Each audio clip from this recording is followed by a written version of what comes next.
to Labor, Health, and Social Services in Pinedale.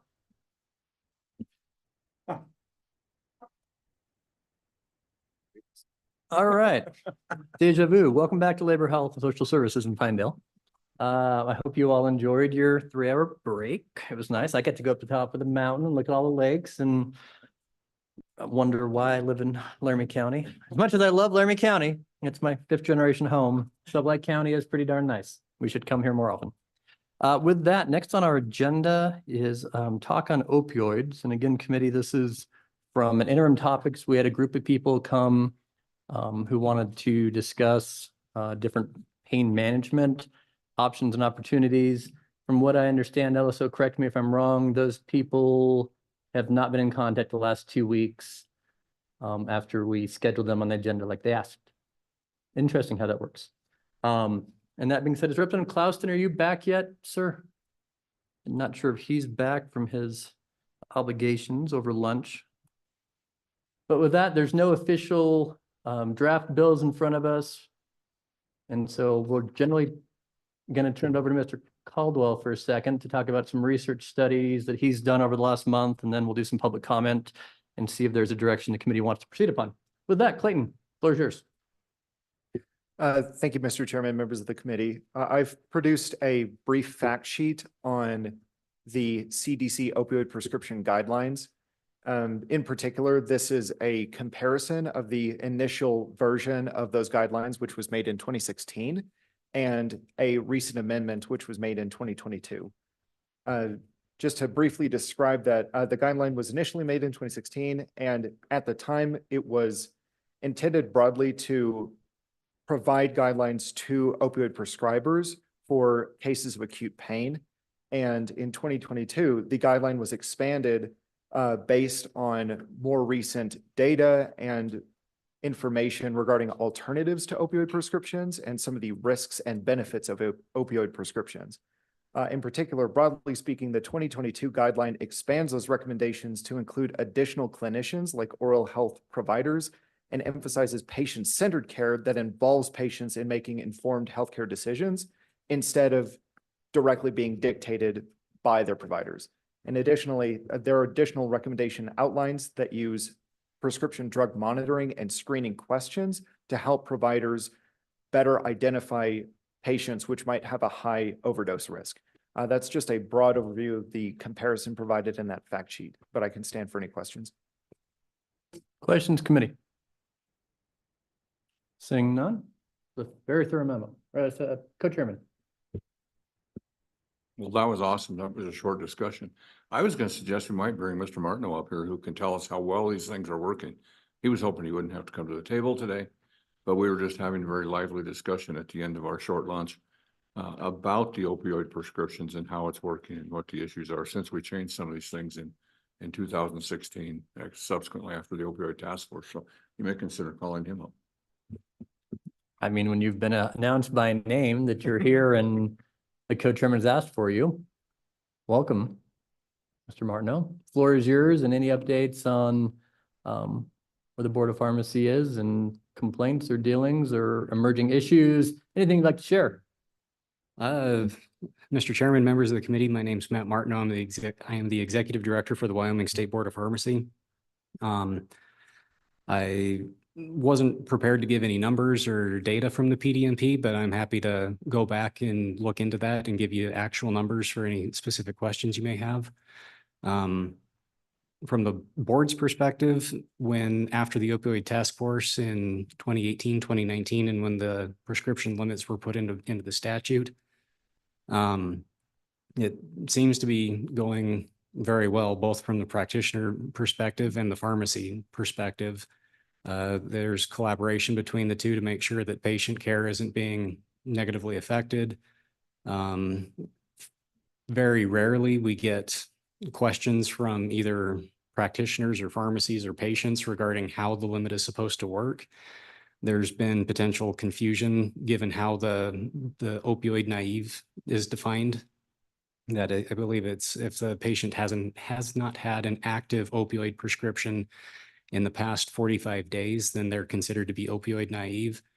The way that the board has taken that is that when the practitioner instructs the patient in how to use the opioid and that the practitioner intends for it to be used only as needed for pain, and that they're working with the patient. So you might have something if the practitioner prescribes 30 Percocet or Norco or Tramadol or whatever the controlled substance might be, and to take it every 4 hours, but only to use it as needed for severe pain. The pharmacy would enter that into the system and bill that to the insurance as a 5-day supply. So from the payer's perspective, the patient only has a limited time worth of medication there, but the practitioner is potentially instructed the patient, the pharmacy is counseling the patient on how to utilize it. So the patient could potentially make that 5-day supply last 30, 60, 90 plus days if they are only utilizing it for severe pain. And so very infrequently we hear concerns or questions about how that works because the insurance rejects it, saying they're now considered opioid naive. They need to have a different day supply. And we, kind of walk people through what the board's understanding is that if the patient has it, it's active. If they took their last dose, last Friday, and now they have this new prescription, our understanding is that they're no longer opioid naive. And usually the pharmacies are able to work with the practitioners to provide any supplemental information to the payer, and the patient is able to obtain the full prescribed quantity at that time. But like I say, as far as actual numbers and specifics, as far as like number of prescriptions, things like that in Wyoming, I don't have those numbers, but I'd be happy to go and get any information that the committee may want me to go get for them. So anecdotally, I mean, certainly we're all aware of the opioid epidemic in the country, mostly centered in the Midwest, from what I understand, but has been creeping into Wyoming. I don't know, off the top of your head, have we had any disciplinary issues that you can talk about, or an uptick in cases that you're aware of, overprescribing? I mean, anything in the kind of opioid abuse or misuse categories that have been emerging? I mean, the anecdotes are backed by evidence that it is in Wyoming and we are experiencing issues that you could share. Mr. Chairman, yes. I believe it'd probably be more the Department of Health and their epidemiologists who have that data and can give you better answers to those questions. But yeah, Wyoming is not unaffected by the opioid crisis. It's something that's grown out and it's expanding in other sorts of ways. Anecdotally, as part of like the Good Samaritan discussion that was talked about with the earlier legislation, fentanyl is finding its way into lots of other drugs. So you might have someone who thinks that they're getting whatever illicit drug that it might be, because it's either they think that they're getting a prescription drug that's been contaminated with fentanyl, or they think that they're getting methamphetamine or cocaine or something else that's been contaminated with fentanyl. And you have what's called the chocolate chip cookie effect, where basically what happens is the people who are making these counterfeit drugs or cutting these other drugs, they're not doing a good job of mixing them. So you have spots of concentration where there's more fentanyl in this part than there is in that part. So similar to a chocolate chip cookie, where you have spots of fentanyl. And so this dose could be lethal. This dose might make you feel whatever, and this dose might not have anything at all in it. So that does happen. Like the gentleman from Wascop was talking about, fentanyl is out there in Wyoming. So yeah, we are affected in that way, as well as practitioners who are trying to be more responsible with their use of opioids and that sort of stuff. Other questions for Mr. Martineau? Not seeing any, Matt. Thanks for being here. I know Mr. Thompson from Wascop, you're still with us. I didn't know if you had anything you wanted to share on what you're seeing throughout Wyoming in regards to opioids, and if there's upticks in cases, et cetera, but certainly welcome you to share your thoughts, and if there's any directions you'd like this committee to go or draft legislation, et cetera, for our next meeting that you think would be beneficial to the state. We'd welcome your input at this time. Thank you very much, Mr. Chairman. My name is Alan Thompson, the Executive Director at WASCOP. I wasn't prepared to provide any data or testify on specific instances of opioid-related issues in Wyoming. I do know, just in talking to our chiefs and sheriffs across the state, that the fentanyl concern and the danger that it poses to law enforcement in the community and the people using it, or thinking that they're using a certain product of fentanyl and it ends up not being that, are all very high concerns for us in law enforcement. So anything that we can do to continue to educate the public, provide treatment, and prevent those that are bringing in those large quantities. And I say large quantity, a little bit of fentanyl goes a long way. So a large quantity of fentanyl doesn't appear to be very big.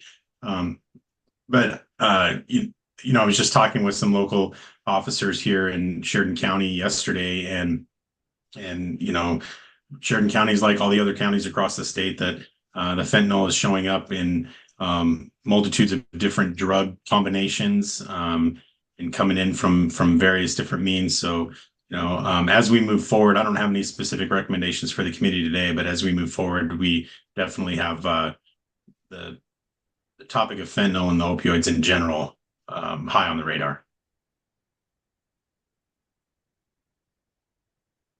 Anybody have any questions for WASCOP on specifics? Seeing none, thanks for jumping in now that we called you. Other public comment on opioid issues? Hospitals, insurance, Representative Clouston, welcome back. Hope your day is going well. Anything you wanted to share on opioids?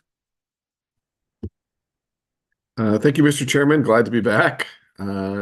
Not at this time. I'm still trying to explore some options and I guess work with the pharmacy people and the physicians, but options for prescribing opioids when appropriate.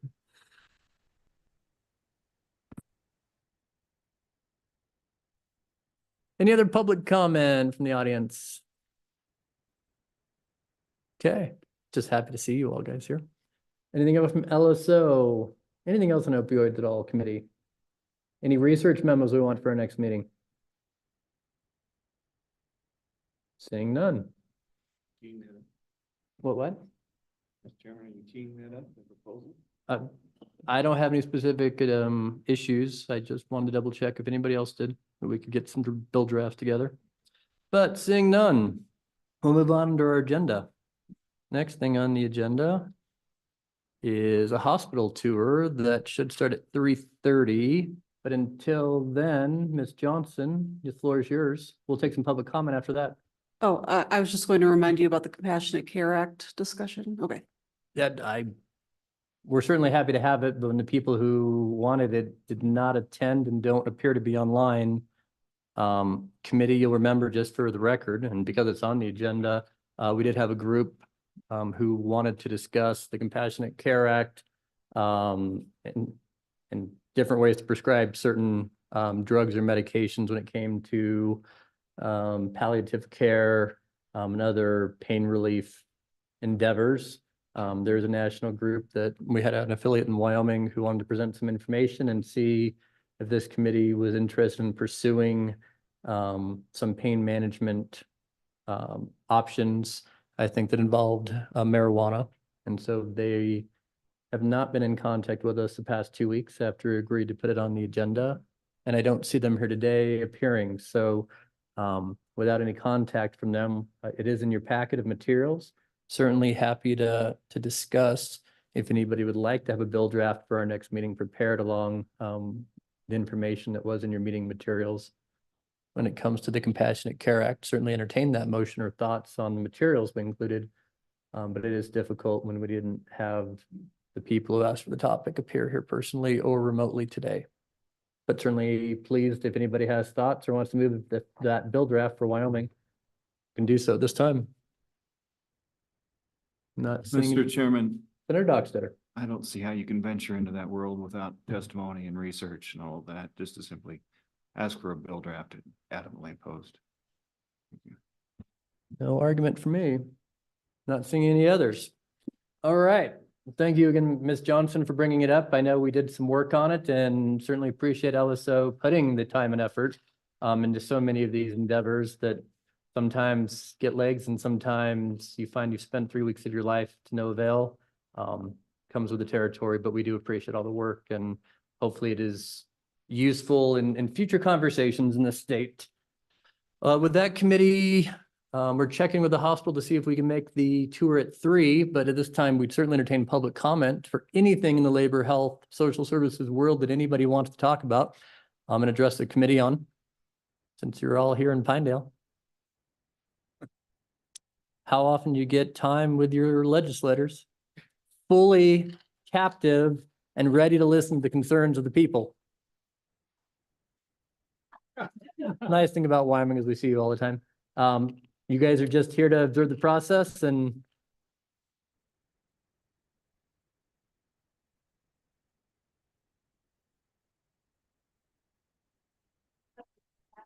yep.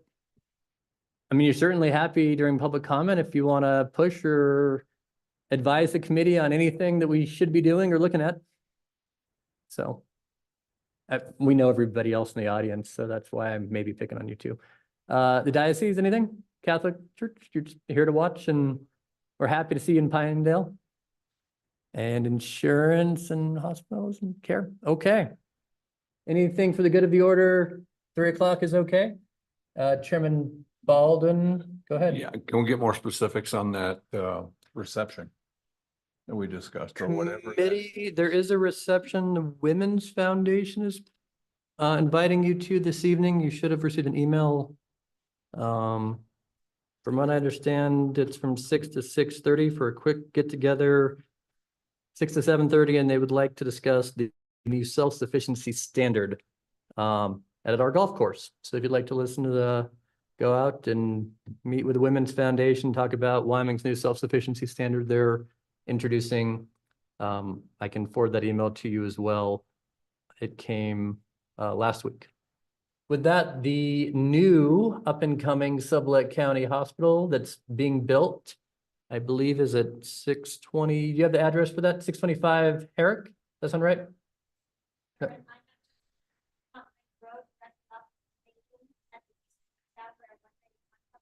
Mm-hmm. Right on top of the hill. So you go towards the lake at the top of the hill, it's that big construction project. It is rather difficult to miss. Is it driven by Rep? Oh, I was gonna say rather than pen, sorry, you're pointing. The trailer, the big word that says Layton on it. All right, so committee, if you, nothing else to come before us today, we'll see you at 3 o'clock for another riveting hospital tour. It has been kind of fun, this interim, looking at a hospital every community we go to, but this is being built so we could probably advise on anything they might need while they're building it. Senator Baldwin. This, just of note, this is the last county in Wyoming that did not have a hospital. So this is the newest one. We visited the last one, that was the newest one when we went to it, the Saratoga Hospital. And this was the only remaining county in the state without a hospital, which on the completion of this will no longer be the case. We will now have a hospital in Sublette County. Nice. All right, we'll see you back here at 8:30 tomorrow, committee. Might some of you at the reception tonight, might see some of you at the hospital here in half an hour. If not, enjoy your time in lovely Pinedale. Are they gonna lock this room up? As far as we know, you can leave your stuff here should you want to. With that, we are in recess until tomorrow at 8:30. Enjoy your afternoon.